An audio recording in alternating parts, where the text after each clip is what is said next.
আটলান্টায় যুদ্ধের দামামা, বিশ্বকাপের ফাইনালে ওঠার লড়াইয়ে প্রস্তুত Argentina England.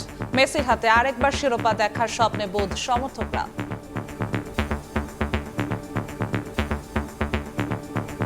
We want to win and we want to make it to the finals. But we have Messi, we have Enzo Fernandez, we have a whole team and they just have one player. Argentina খেলে ভালো, Argentina জিতবে অবশ্যই।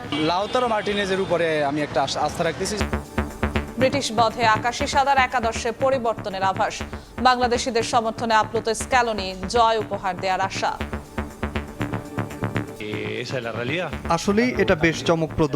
বাংলাদেশের মানুষ সবসময় আমাদের চমকে দেয়। এতটা দূরে থেকেও তারা আর্জেন্টিনার সমর্থক, যা সত্যিই চমৎকার।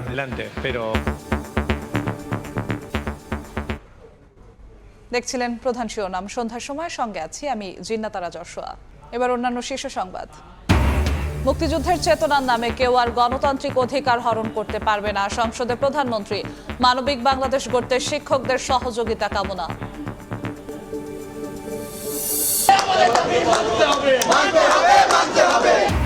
দুঃখ প্রকাশের পরও শিক্ষামন্ত্রীর পদত্যাগ দাবিতে বিক্ষোভ। সচিবালয় অভিমুখে পদযাত্রা, স্মারকলিপি। দুর্যোগে পরীক্ষা দিতে না পারাদের ফের পরীক্ষা নেয়ার ঘোষণা। আইনে নির্ধারিত হবে আওয়ামী লীগের ভাগ্য। রাজনীতি বন্ধের ইচ্ছা নেই সরকারের, জানালেন স্বরাষ্ট্রমন্ত্রী।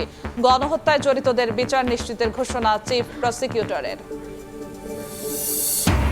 শেখ হাসিনা ও আওয়ামী ঘনিষ্ঠদের ৭৪,০০০ কোটি টাকার সম্পদ অবরুদ্ধ। দ্রুতই পুনরুদ্ধারের আশা বিএফআইইউ এর।